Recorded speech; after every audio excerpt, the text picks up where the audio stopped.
સિઝનમાં પ્રથમવાર તાપમાન 7 ડિગ્રીની નીચે પહોંચ્યું. ઉત્તર ભારતમાં હિમ તોફાનને કારણે ગુજરાતમાં કાતિલ ઠંડીનું મોજું ફરી વળ્યું છે. નવા વર્ષના પ્રારંભે માવઠા બાદ સુસવાટા મારતી ઠંડીએ લોકોને ધ્રુજાવી દીધા છે.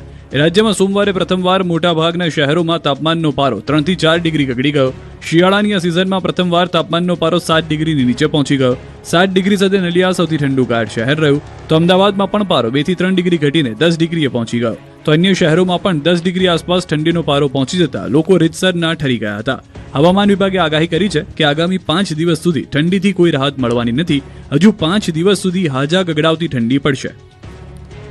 બગદાણાના યુવાન પર હુમલાના પડઘા ગાંધીનગર પડ્યા. સીએમને સૌરાષ્ટ્રના ધારાસભ્યોએ કરી રજૂઆત. કેસની તપાસ હવે એસઆઈટી કરશે. બગદાણાના નવનીત બાલદિયા નામના કોળી યુવક પર 8 શખ્સો દ્વારા 29 ડિસેમ્બર 2025ની રાત્રિના કરાયેલા હુમલાના ઘેરા પડઘા પડ્યા છે. સવારે કોળી સમાજના ધારાસભ્યો અને સાંસદ સભ્ય ગાંધીનગર પરસોત્તમ સોલંકીના નિવાસ સ્થાને આવી પહોંચ્યા. બાદમાં મુખ્યમંત્રી સાથે મુલાકાત કરી આ કેસની ન્યાયિક તપાસ કરવાની માંગ કરી. સૌરાષ્ટ્રના 3 સાંસદ અને 15 ધારાસભ્યોએ બગદાણા ધામના સેવક નવનીત બાલદિયા પર થયેલા હુમલા કેસની ન્યાયિક તપાસ કરવાની માંગ સાથે મુખ્યમંત્રી સાથે મુલાકાત કરી. જૂનાગઢના સાંસદ રાજેશ ચુડાસમા, ભાવનગરના સાંસદ નીમુબેન બામણિયા, સુરેન્દ્રનગરના સાંસદ ચંદુ શિહોરા, કેબિનેટ મંત્રી કુંવરજી બાવળિયા, પરસોત્તમ સોલંકી, હીરા સોલંકી સહિત 15 ધારાસભ્યોએ મળી મુખ્યમંત્રીને રજૂઆત કરી હતી. મુખ્યમંત્રી સાથેની મુલાકાત બાદ રાજુલાના ધારાસભ્ય હીરા સોલંકીએ કહ્યું હતું કે અમારી લડાઈ કોઈ સમાજ સામે નથી. કોળી સમાજના યુવક પર જે રીતે હુમલો થયો છે તેની ન્યાયિક તપાસ થાય તેવી અમારી માંગ છે. મુખ્યમંત્રી દ્વારા અમને યોગ્ય તપાસની ખાતરી આપવામાં આવી છે. મુખ્યમંત્રી સાહેબે અમને ધારાસભ્યોને બહુ શાંતિપૂર્વક સાંભળ્યા છે. અમારી લાગણી પણ સાહેબને અમે દર્શાવી છે. 15 સૌરાષ્ટ્રના ધારાસભ્યશ્રીઓ, 3 સાંસદશ્રીઓ, કેબિનેટ કક્ષાના મંત્રી શ્રી કુંવરજીભાઈ બાવળિયા સહિત અમે બધા આગેવાનોને અમે આ શાંતિથી અમને સાંભળે છે અને ન્યાય આપવા માટેની જે વાત છે એ ન્યાય આપવાની વાત છે. કોઈ સમાજ ટુ સમાજનો આ પ્રશ્ન નથી, કોઈ રાજકીય આ પ્રશ્ન નથી. બીજી તરફ ન્યાયિક તપાસ માટે મુખ્યમંત્રીની રજૂઆત કરાયાની ગણતરીની મિનિટોમાં જ ભાવનગર રેન્જ આઈજી દ્વારા આ કેસની તપાસ માટે સ્પેશિયલ ઇન્વેસ્ટિગેશન ટીમની રચના કરી દેવામાં આવી છે. ધારીના મદદનીશ પોલીસ અધિક્ષક તરીકે ફરજ બજાવતા જયવીર ગઢવીની અધ્યક્ષતામાં રચાયેલી એસઆઈટીમાં police inspector MG Jadeja, PJ Vala, head constable Laxman Devsinh Chudasama અને ભગવાનભાઈ ખાંભલાનો સમાવેશ કરાયો છે. તમામ તપાસના દસ્તાવેજો આજના દિવસે જ એસઆઈટીને સોંપવાનો આદેશ આપવામાં આવ્યો છે. તો આઈજીપીના આદેશ મુજબ એસઆઈટી દરરોજની પ્રગતિ અહેવાલ સીધો ઉચ્ચ કચેરીને મોકલશે. મહત્વનું છે કે નવનીત બાલદિયાએ પોતાના પર થયેલા હુમલા પાછળ લોક સાહિત્યકાર માયાભાઈ આહિરના પુત્ર જયરાજ આહિરનું ષડયંત્ર હોવાનો આક્ષેપ કર્યો. આ કેસમાં અત્યાર સુધીમાં 8 આરોપીઓ પકડાઈ ચૂક્યા છે. અન્ય આરોપીને પણ પકડી પાડવા માંગ કરી છે. જમીન કૌભાંડમાં સુરેન્દ્રનગરના પૂર્વ કલેક્ટર રાજેન્દ્ર પટેલની ધરપકડ કરાતા અમદાવાદને પાટીદારોએ ગજવ્યું. મામલતદારને આવેદનપત્ર પાઠવ્યું. જમીન કૌભાંડમાં સુરેન્દ્રનગરના પૂર્વ કલેક્ટર રાજેન્દ્ર પટેલને ખોટી રીતે ફસાવવામાં આવ્યો હોવાનો પાટીદાર સમાજના આગેવાનોએ દાવો કર્યો. અમદાવાદના માંડલમાં 2 અલગ-અલગ મુદ્દાઓ પર પાટીદાર સમાજના આગેવાનોએ મામલતદારને આવેદનપત્ર આપ્યું. જેમાં ભાગેડુ લગ્ન અંગે કાયદામાં સુધારો કરવા અને પાટીદાર કલેક્ટર અંગે જન ક્રાંતિ મહારેલીનું આયોજન કરવામાં આવ્યું. જેમાં પાટીદાર નેતા વરુણ પટેલ, મનોજ પનારા અને ગીતાબેન સહિત મોટી સંખ્યામાં પાટીદાર સમાજ એકત્ર થયો. લગ્નના કાયદાના વિરોધમાં અને રાજેન્દ્ર પટેલના સમર્થનમાં નારેબાજી કરી હતી. આ સાથે જ આ મુદ્દે પાટીદારોની 70 સભ્યની ટીમ બનાવાશે. આ ટીમો ઉમિયાધામ, સિદ્ધસર, ખોડલધામથી દર્શન કરી રાજેન્દ્ર પટેલ બહાર આવે અને નોન ગુજરાતી સામે કાર્યવાહી કરે તેવી પ્રાર્થના કરશે. આવતીકાલે જ પાટીદારો આ 3 સંસ્થાના આગેવાનોને મળશે. કયા કયા નોન ગુજરાતી અધિકારીઓએ કેટલો ભ્રષ્ટાચાર કર્યો છે અને ભ્રષ્ટાચારીઓ બધા મહેલમાં છે અને સાચા માણસો જેલમાં છે. એ જે મહેલમાં બેઠા છે એ મહેલમાં બેઠેલા અધિકારીઓનું સિંહાસન અડધો કલાક પછી ડોલવા માંડશે. અત્યાર સુધી અમે દીકરીઓ માટે તો લડીએ છીએ ને લડવાના પણ છીએ. જ્યારે પાટીદાર સમાજના દીકરાઓ સાથે આવા પૂર્વગ્રહ રાખી અને આ દીકરાઓ સાથે જ્યારે એને સજા આપવામાં આવતી હોય તો ચોક્કસ એના માટે અમે બધા લડવા તૈયાર છીએ. લગ્ન નોંધણી કાયદામાં સુધારો કરવાની માંગ સાથે મહેસાણામાં સરદાર પટેલ ગ્રુપ દ્વારા મળ્યું મહાસંમેલન. રાજ્યમાં લગ્ન નોંધણી કાયદામાં સુધારો કરવાની માંગ સાથે મહેસાણાના બલોલ ખાતે સરદાર પટેલ ગ્રુપ એસપીજી દ્વારા એક વિશાળ મહાસંમેલન યોજવામાં આવ્યું. જેમાં મોટી સંખ્યામાં સમાજના આગેવાનો, સામાજિક, રાજકીય અને મોટી સંખ્યામાં લોકો ઉપસ્થિત રહ્યા. આ સંમેલનમાં એસપીજી અધ્યક્ષ લાલજી પટેલે આક્રમક તેવર બતાવતા સરકારને સીધી ચેતવણી આપી છે. જો કાયદામાં વહેલી તકે સુધારો નહીં કરવામાં આવે તો આગામી સમયમાં ઉગ્ર આંદોલન છેડવામાં આવશે. મહેસાણાથી ગાંધીનગર સુધી વિશાળ કૂચ યોજવામાં આવશે. જરૂર પડે વિધાનસભાનો ઘેરાવ પણ કરવામાં આવશે. સુરતથી ફરી એકવાર નકલી ઘીનું કારખાનું ઝડપાયું. માત્ર 150 રૂપિયામાં તૈયાર થતું હતું નકલી ઘી. સૌથી સ્વચ્છ શહેરમાં સુરતમાં નકલીનો બેફામ કારોબાર ધમધમતો હોવાનું સામે આવ્યું. શહેરના છેવાડે આવેલા લસકાણા વિસ્તારમાં તબેલાની આડમાં ધમધમતા ભેળસેળયુક્ત ઘીના કારખાના પર પોલીસે દરોડા પાડીને મોટા પાયે નકલી ઘીનો જથ્થો ઝડપી પાડ્યો. આ કામગીરીમાં પોલીસે અંદાજે 319 કિલો નકલી ઘી કબજે કર્યું છે.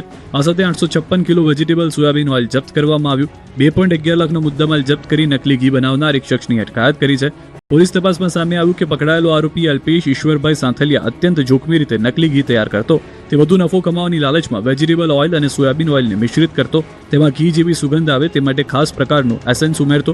તબેલામાં જે થોડા પ્રમાણમાં ઓરિજિનલ ઘી બનતું તેને પણ મિશ્રણમાં ઉમેરી ગરમ કરીને ગ્રાહકોને છેતરતો. આ નકલી ઘીને તબેલાનું શુદ્ધ ઘી કહીને વેચતો હતો.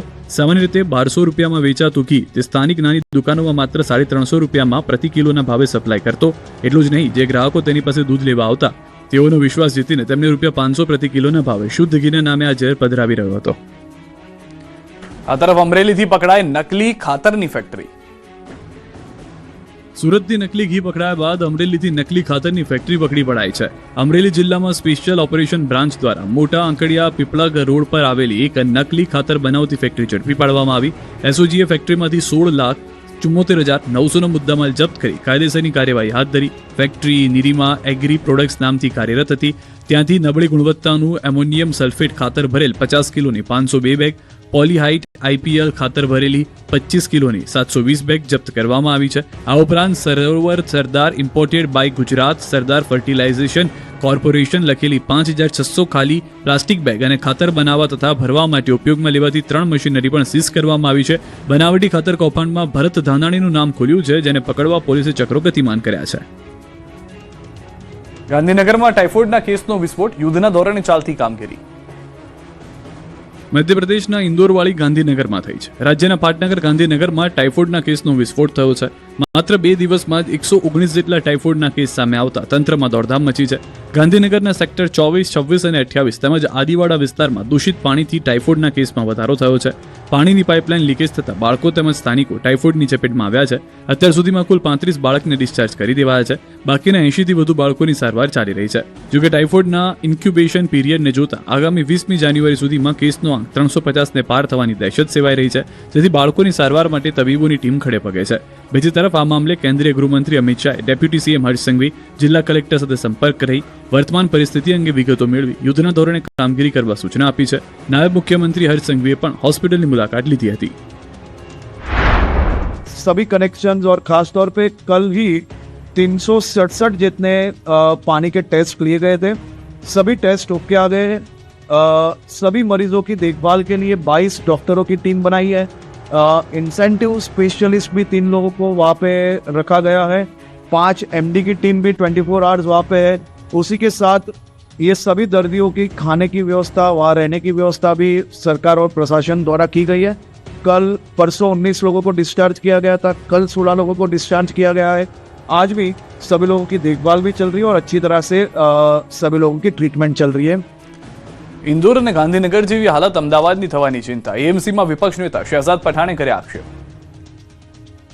ઇન્દોર અને ગાંધીનગરમાં દૂષિત પાણી પીવાથી ટાઇફોઇડનો વિસ્ફોટ થયો છે. હવે આ ટાઇફોઇડ બીમારી અમદાવાદમાં પ્રસરે તો નવાય નહીં.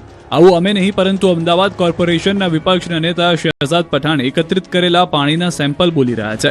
કોંગ્રેસ નેતા શહેજાદ પઠાણે અમદાવાદના 15 વિસ્તારમાંથી પાણીના નમૂના લીધા હતા, જે તમામ પીવા લાયક તો શું વાપરવા લાયક પણ ન હતા. આવું ગંદુ પાણી એએમસી દ્વારા વિતરણ થતો હોવાનો આક્ષેપ કર્યો. સાથે દૂષિત પાણી પીવાથી અમદાવાદ સ્માર્ટ સિટી નહીં પરંતુ બીમાર સિટી બની રહ્યું હોવાનો આક્ષેપ કર્યો. બીજી तरफ AMC standing committee chairman Devang दाणीए विपक्षના આક્ષેપોને ફગાવ્યા.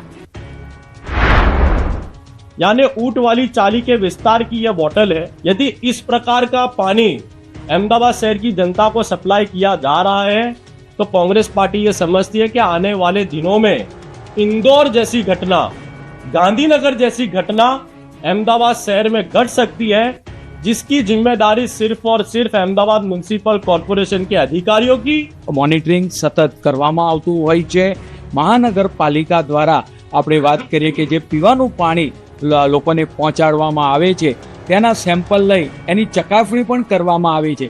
એટલે વિપક્ષ દ્વારા બે બુનિયાદ અને જે વાહિયાત આક્ષેપ કરવામાં આવી રહ્યા છે, આ આક્ષેપોને હું વખાડું છું. પીવાના પાણીના સંપ પાસે ગટરના પમ્પિંગ સ્ટેશન બનાવતા મહેસાણાના સ્થાનિકો વિફર્યા.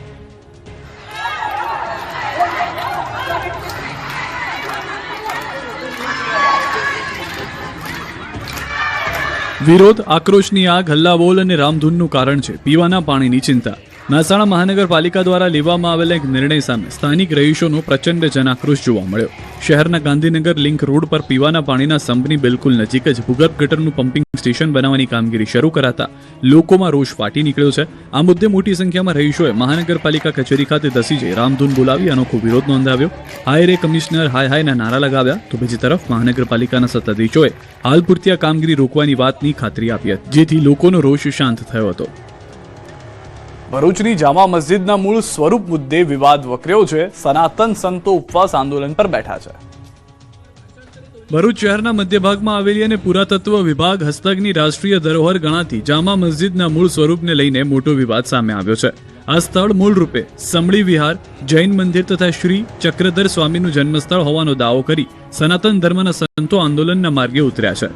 આ મુદ્દે ભરૂચના શક્તિનાથ ગ્રાઉન્ડ ખાતે સ્વામી મુક્તેશ્વર નંદજી, સ્વામી રાજરાજેશ્વરજી મહારાજ અને સ્વામી રાઘવેન્દ્રદાસજી સહિતના સંતોએ શાંતિપૂર્ણ ઉપવાસ આંદોલન શરૂ કર્યું. સંતોએ આક્ષેપ કર્યો કે ભારત સરકારની માલિકીનું અને સંરક્ષિત રાષ્ટ્રીય ધરોહરનું સ્થળ હોવા છતાં ત્યાં નિયમોનું ઉલ્લંઘન કરીને ગેરકાયદે પ્રવૃત્તિઓ ચાલી રહી છે તથા સ્થળની ઐતિહાસિક ઓળખ બદલવાના પ્રયાસો થઈ રહ્યા છે.